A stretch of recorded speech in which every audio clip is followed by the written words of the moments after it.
Welcome back! I am back. I took a week break because I was moving and I had to move into an apartment, but I am here now. This is my new bedroom. I was recording in my other room, but it was so empty and echoey that all the footage that I just recorded sounded awful. So we're gonna start fresh. I hope everybody is staying safe and sane during this crazy time. I know this is one of those times that everybody is taking things very seriously, but I am about to make light of it because I was put in a situation where I had to fly, and I'm not promoting anybody in any way, shape, or form to get on a flight and go fly somewhere.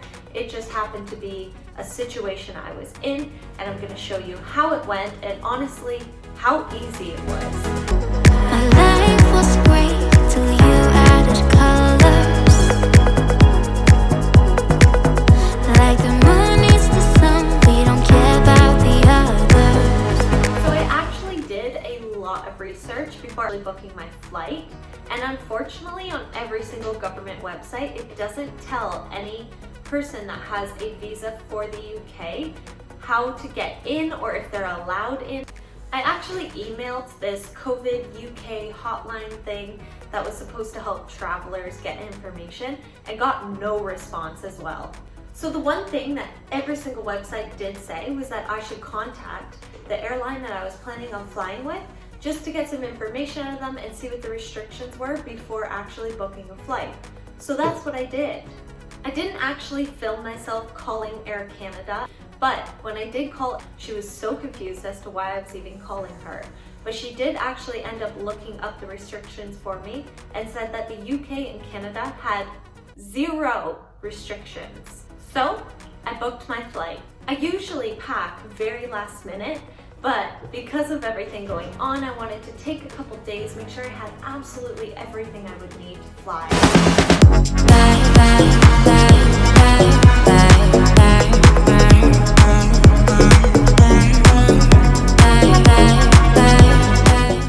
So this is the current state of how packing is going.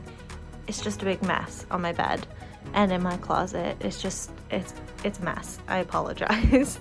But I will take a minute and show you guys how I pack my carry-on. This time I am bringing 2 masks just because I don't know if they need an NF95, I think it is, certified one, so I'll bring both. I'm gonna bring hand sanitizer, Nurofen, gloves. I'm bringing lots of gloves. And that's basically it. I try to keep it pretty minimal because I know I just sleep on the plane anyways. Day 2, packing my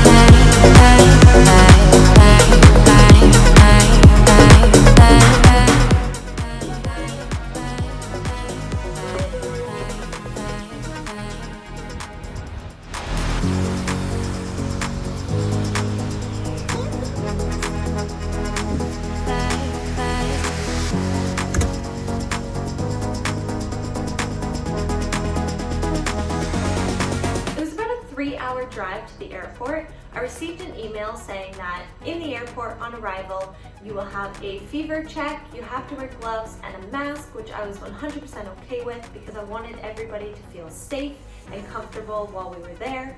You know when you get to the airport drop-off lane and there's like thousands of cars, there's buses, taxis, security, police, there's people everywhere with their luggage bumping into each other.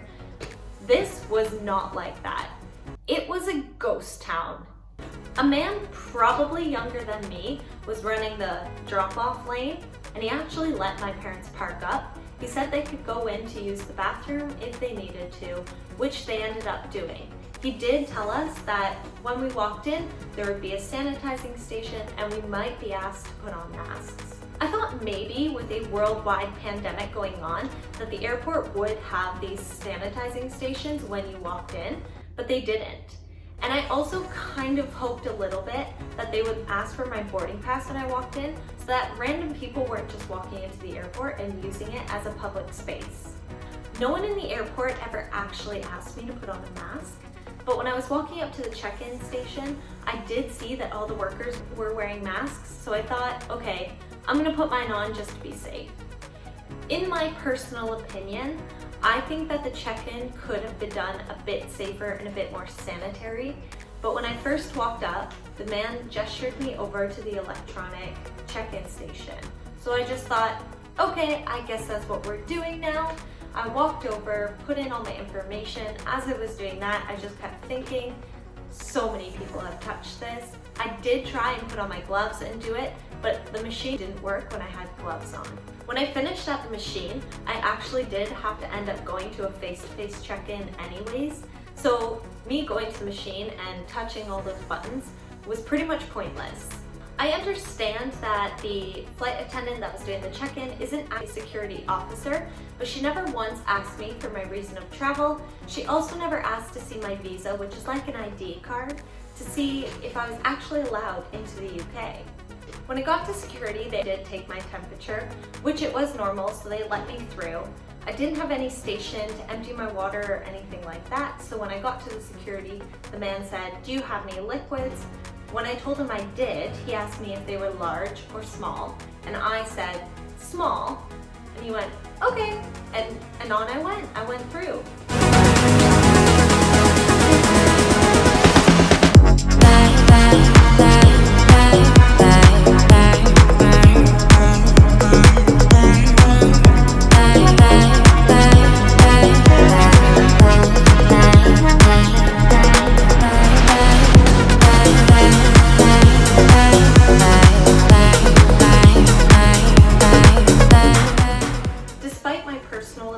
On how Air Canada handled the check-in.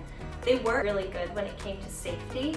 They announced on the systems before we got on the plane that all children under the age of 6 mandatory had to wear a mask the entire time we were on the flight. They also said that they were only going to be serving light meals, so if anybody wanted to go and buy something, now's the time to do it. When you actually enter the plane, you reach over and you get a bag. In that bag, they had sanitizer, wipes, gloves, a mask, and water. They actually replenished that water loads of times on the plane. When we actually got on the flight, they did announce that they had decided that everybody had to wear masks the entire time.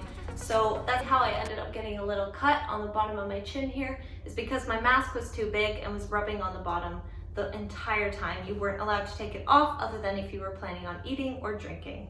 I ended up having an entire row to myself, so I just sprawled out and enjoyed the flight.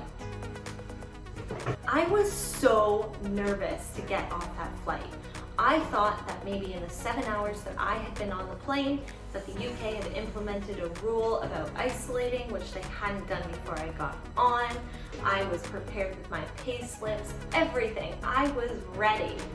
When I actually got to security, a lady pulled me aside that was working there and said, "You can go over here," and pointed to the electronical scanners, which very clearly stated above it, UK citizens only.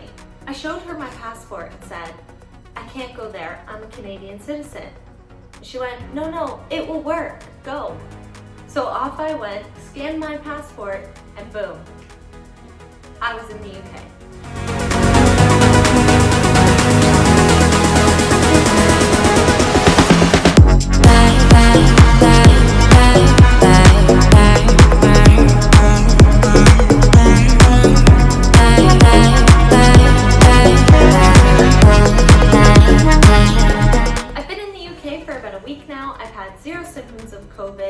We didn't have to do isolation, but we did move into a beautiful apartment right near loads of parks. So we are keeping our distance and still following the rules, but we are going for lovely walks every day, and I absolutely love it. Again, I'm not trying to promote anybody to just hop on a plane and go somewhere, but I am trying to show you that it's not as scary as the media is trying to make it out to be. Obviously, stay home, stay safe, and do what you feel is comfortable and right for you. I know, and you know what we could be, like a song, like a perfect melody. Baby, don't say you don't believe in me, 'cause you know, and I know, we're onto something good. You know, and I